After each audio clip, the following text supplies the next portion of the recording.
Di tengah hiruk-pikuk pesta ulang tahun di sebuah rumah mewah di Jakarta Selatan, Rani tiba-tiba merasakan jantungnya berdegup kencang saat mata mereka bertemu. Bukan karena musik yang menggelegar atau cahaya lampu yang berkedip, tapi karena senyum Aulia yang selalu membuat dunianya berhenti. Malam itu, saat Aulia menarik tangannya ke pojok ruangan yang sepi, Rani tidak bisa lagi menyangkal perasaan yang selama ini dia kubur dalam-dalam. Ini cinta, cinta yang seharusnya tidak ada antara dua sahabat perempuan. Rani, seorang mahasiswi hukum berusia 23 tahun dari keluarga konserati di Jakarta, selalu tahu bahwa hidupnya sudah direncanakan dengan rapi. Ayahnya, seorang pengusaha sukses, sering mengingatkan bahwa pernikahan dengan anak teman bisnisnya adalah langkah yang tepat untuk masa depan. Tapi Aulia, gadis 24 tahun yang bekerja sebagai desainer grafis di sebuah agensi kecil, telah menjadi bagian tak terpisahkan dari hidup Rani sejak SMA. Mereka bertemu di sekolah swasta elit, di mana Aulia datang sebagai siswa beasiswa dari keluarga sederhana di pinggiran kota. Persahabatan mereka tumbuh dari saling berbagi mimpi, hingga rahasia-rahasia kecil yang membuat ikatan itu semakin kuat. Namun, malam pesta itu menjadi titik balik. Saat Aulia berbisik, "Aku nggak bisa terus begini, Ran. Aku suka kamu lebih dari sahabat." Rani merasa dunia runtuh. Dia mundur selangkah, tapi hatinya justru maju 1000 langkah. Pagi harinya, Rani terbangun dengan kepala penuh pertanyaan. Apakah ini salah? Di Indonesia, di mana norma masyarakat masih kuat memegang nilai-nilai tradisional, cinta seperti ini sering dianggap tabu. Keluarganya yang taat beragama pasti akan menolak mentah-mentah. Rani ingat bagaimana ayahnya pernah mengusir sepupu jauh yang ketahuan berpacaran dengan sesama jenis. Itu penyakit, bukan cinta, katanya saat itu. Rani mencoba mengabaikan perasaan itu, tapi pesan dari Aulia datang, "Kita bicara yuk, malam ini." Rani setuju, tapi dengan hati yang gelisah.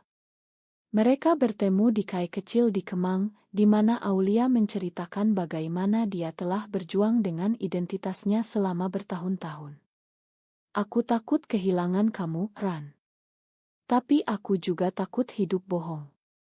Rani mendengarkan, air matanya menetes pelan. Untuk pertama kalinya, dia akui pada dirinya sendiri, dia juga merasakan hal yang sama. Namun, keputusan untuk mengeksplorasi perasaan itu tidak datang mudah. Rani mulai menghindari panggilan dari keluarganya, terutama ibunya yang sering bertanya tentang calon suami. "Kapan kamu bawa pulang cowok, nak? Umurmu sudah pas," kata ibunya di telepon. Rani merasa tercekik. Di sisi lain, Aulia mendorongnya untuk jujur pada diri sendiri. Mereka mulai menghabiskan lebih banyak waktu bersama, berjalan-jalan di taman kota atau sekadar ngobrol di apartemen kecil Aulia. Setiap sentuhan tangan, setiap tatapan, membuat Rani semakin yakin, tapi juga semakin takut.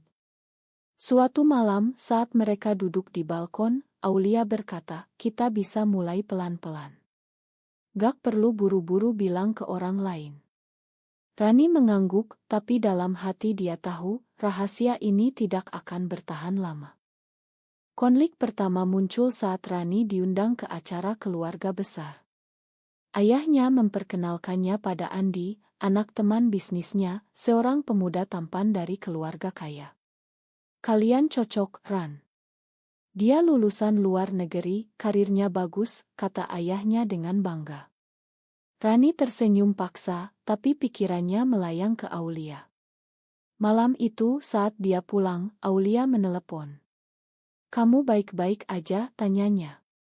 Rani bercerita tentang Andi, dan Aulia terdiam. "Kamu mau coba sama dia?" tanya Aulia dengan suara gemetar. Rani menjawab tegas, "Enggak. Aku mau sama kamu."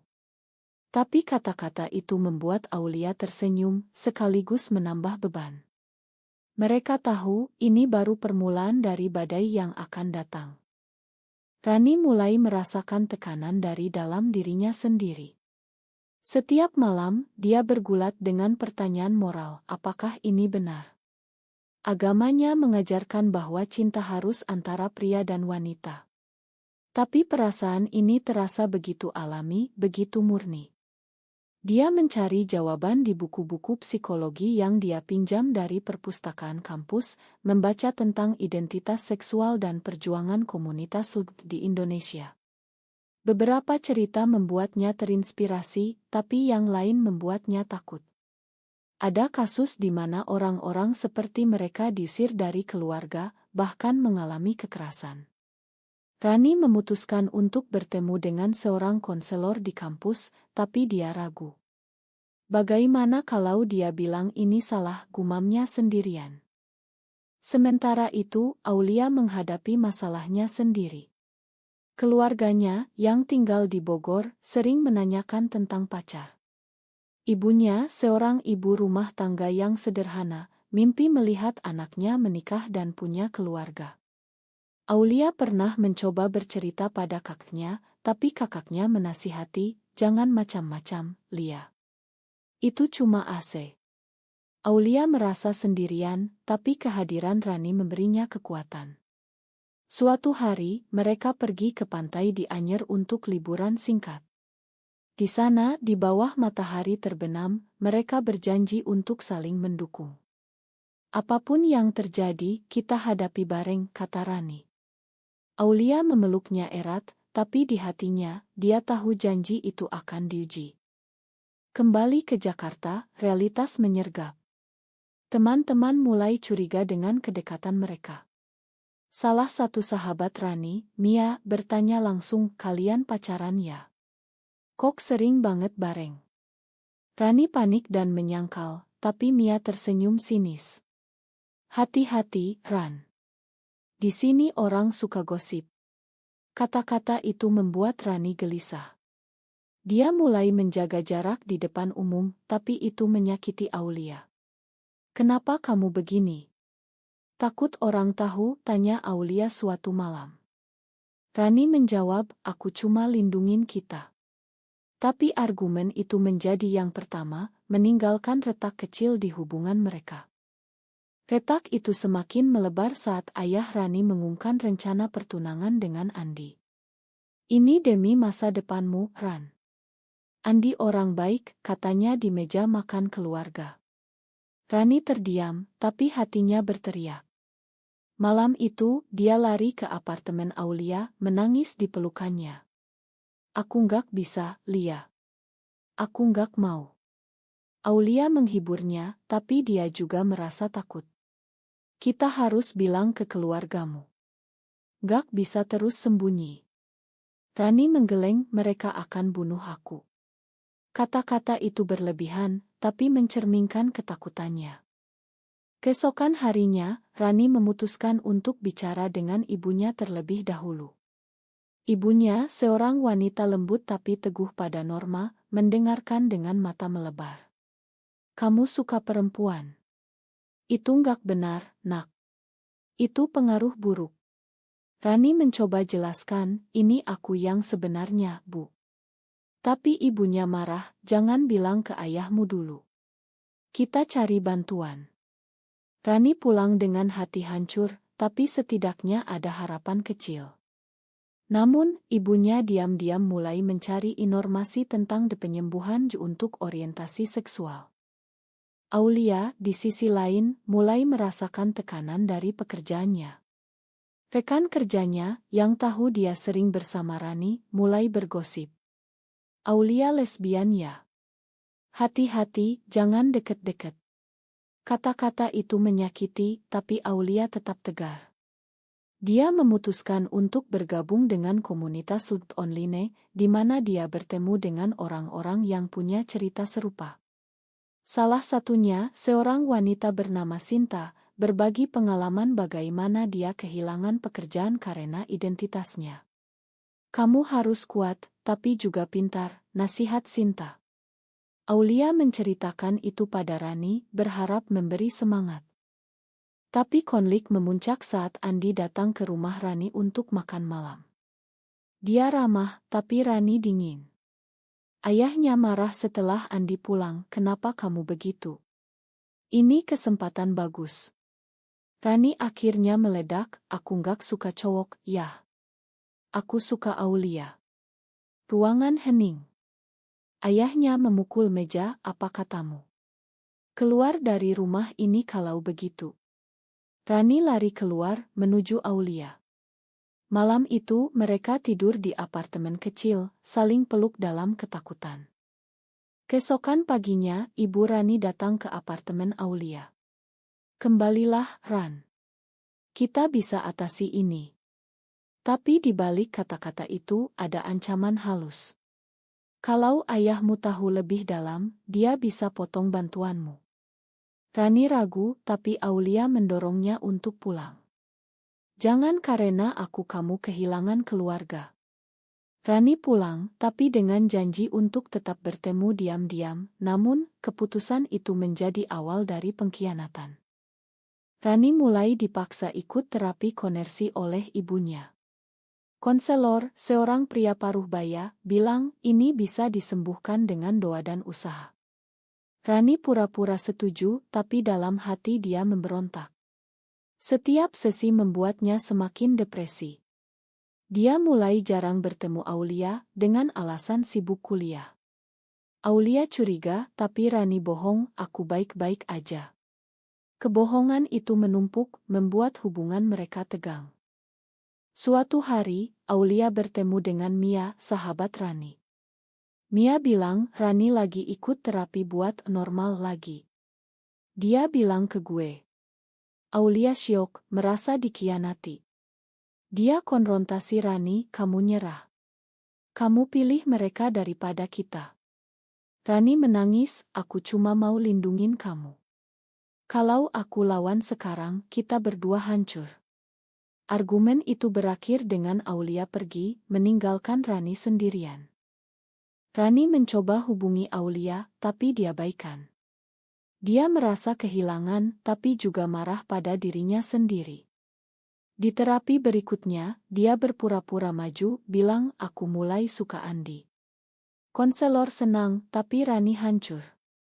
Ayahnya, yang sekarang tahu dari ibu, mulai memantau gerak-geriknya.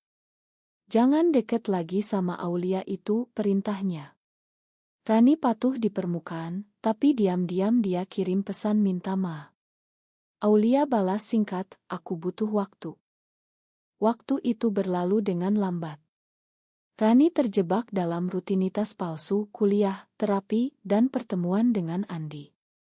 Andi, yang tidak tahu apa-apa, mulai menyukai Rani sungguhan. Kamu orangnya baik, Ran, katanya suatu hari. Rani tersenyum, tapi hatinya milik Aulia. Dia mencoba hubungi Aulia lagi, tapi nomornya diblokir. Melalui Sinta, Aulia bilang dia lagi fokus pada dirinya sendiri. Rani merasa ditinggalkan, tapi dia tahu itu akibat keputusannya sendiri. Konflik baru muncul saat keluarga Aulia datang ke Jakarta. Ibunya sakit, dan Aulia harus rawat dia di rumah sakit. Rani tahu dari media sosial, dan dia datang diam-diam, di lorong rumah sakit, mereka bertemu. Kenapa kamu datang? Tanya Aulia dingin. Rani jawab, aku peduli. Mereka bicara panjang, Aulia cerita bagaimana pengkhianatan Rani menyakitinya. Kamu pilih aman daripada kita. Rani minta maaf, aku salah. Aku mau lawan sekarang. Tapi Aulia ragu, terlambat. Setelah itu, Rani memutuskan untuk berhenti terapi. Dia konfrontasi ibunya, ini aku, Bu. Gak bisa diubah. Ibunya menangis, kamu bikin keluarga malu. Ayahnya marah besar, memotong biaya kuliahnya. Kalau mau begitu, hidup sendiri. Rani pindah ke apartemen kecil, bekerja paruh waktu sebagai tutor. Kebebasan itu mahal, tapi memberinya kekuatan. Dia hubungi Aulia lagi, aku udah keluar rumah. Kita mulai lagi. Aulia setuju bertemu, tapi dengan hati-hati. Pertemuan itu berlangsung di Kailama. Mereka bicara tentang masa lalu, tentang luka. Aulia akui, aku juga takut, Ran. Tapi aku nggak bisa bohong lagi. Mereka sepakat untuk mencoba lagi, tapi kali ini terbuka. Namun, Mia, yang ternyata iri pada kedekatan mereka, mulai sebarkan gosip di kampus. Rani lesbian, hati-hati deket dia. Rani dihadapi teman-teman yang menjauh, bahkan dosen yang memandang sinis. Aulia menghadapi masalah di kantor. Bosnya tahu dari gosip, dan dia dipindah ke proyek kurang penting. Ini diskriminasi, protes Aulia, tapi bosnya bilang, ini demi citra perusahaan. Aulia marah, tapi dia tetap bertahan. Dia cerita pada Rani, kita harus kuat. Tapi tekanan itu membuat mereka sering bertengkar. Suatu malam, Aulia bilang, mungkin kita pisah dulu. Rani syok, jangan. Tapi Aulia pergi, meninggalkan Rani lagi. Rani mencari dukungan dari komunitas yang dikenal Aulia. Di sana, dia bertemu orang-orang yang berjuang serupa. Salah satunya, seorang aktis bernama Dewi, bilang kamu harus pilih, hidup bohong atau bebas dengan harga. Rani terinspirasi, dan dia memutuskan untuk bicara terbuka di media sosial. Postingannya tentang perjuangan identitas mendapat dukungan, tapi juga hujatan. Keluarganya marah, ayahnya hubungi, kamu hancurkan nama keluarga. Aulia melihat postingan itu dan dia datang kembali. Kamu berani sekarang. Mereka berdamai, tapi damai itu rapuh. Mia, yang ternyata punya dendam lama karena pernah ditolak Rani, bekerja sama dengan Andi untuk balas dendam. Andi, yang merasa dikhianati, setuju. Mereka rencanakan sesuatu yang akan menguji hubungan Rani dan Aulia. Rencana itu terungkap saat foto intim Rani dan Aulia, yang sebenarnya hanya pelukan, disebar di media sosial oleh akun anonim. Komentar jahat membanjiri, menyimpang, malu-maluin Indonesia. Rani panik, pekerjaannya sebagai tutor hilang karena orang tua murid takut. Aulia dipecat dari kantor dengan alasan diganggu produktivitas. Mereka tahu ini ulah Mia dan Andi, tapi bukti sulit. Rani konfrontasi Mia di kampus. Kenapa kamu lakuin ini? Mia tersenyum, kamu ambil semuanya dari gue. Sekarang rasain. Rani marah, tapi dia pilih jalur hukum. Dia lapor polisi tentang penyebaran gambar tanpa izin, meski tahu kasus seperti ini sulit di Indonesia.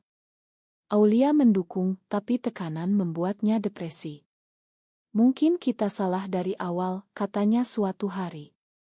Rani jawab, enggak. Mereka yang salah. Keluarga Rani datang lagi. Ibunya memohon, pulanglah, Ran. Kita bisa tutup ini. Tapi ayahnya keras, kalau enggak, jangan harap warisan. Rani tolak, aku pilih bahagia.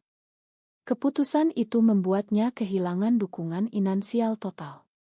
Dia dan Aulia hidup susah, berbagi biaya sewa apartemen kecil. Tapi ikatan mereka semakin kuat. Namun, pengkhianatan terbesar datang dari dalam. Aulia, yang lelah dengan perjuangan, diam-diam hubungi keluarga Rani. Tolong bantu Rani. Aku akan mundur. Ibunya setuju dan mereka rencanakan pertemuan. Saat Rani tahu, dia hancur. Kamu khianati aku, tanya Rani. Aulia menangis, aku cuma mau yang terbaik buat kamu. Kamu layak hidup nyaman. Argumen itu berakhir dengan perpisahan sementara. Rani sendirian lagi, tapi kali ini dia kuat. Dia bergabung dengan aktis seperti Dewi, ikut kampanye HAKLD. Di sebuah acara di Jakarta, dia bicara di depan umum tentang ceritanya. Dukungan datang, tapi juga ancaman. Suatu malam, dia diikuti orang tak dikenal, membuatnya takut. Aulia yang melihat berita datang kembali. Aku salah. Aku nggak bisa tanpa kamu. Mereka berdamai, tapi dengan luka baru. Dengan luka itu, mereka memutuskan untuk pindah ke Bali, mencari kehidupan baru jauh dari Jakarta. Di sana, komunitas lebih terbuka, meski tantangan tetap ada. Rani bekerja sebagai relance writer, menulis tentang isu sosial. Aulia buka usaha kecil desain. Hidup mereka sederhana, tapi penuh cinta. Namun, masa lalu datang lagi saat ayah Rani sakit. Ibunya hubungi, ayahmu mau ketemu. Rani ragu, tapi Aulia dorong pergi. Main mereka. Di rumah sakit, ayah Rani minta maaf. Aku salah, nak. Aku takut kehilangan kamu. Rani menangis, aku juga, ya. Rekonsiliasi itu tidak sempurna, tapi membuka pintu. Keluarga mulai terima, meski pelan. Aulia datang, dan ayah Rani tersenyum lemah, jaga dia baik-baik. Tapi tidak semua berakhir bahagia. Mia dan Andi dihadapi konsekuensi hukum, tapi masyarakat masih penuh prasangka. Rani dan Aulia tahu perjuangan belum selesai. Mereka terus berjuang untuk diri sendiri dan orang lain. Di akhir perjalanan ini, apakah mencintai seseorang dari jenis kelamin yang sama benar-benar salah, atau justru masyarakat yang perlu berubah?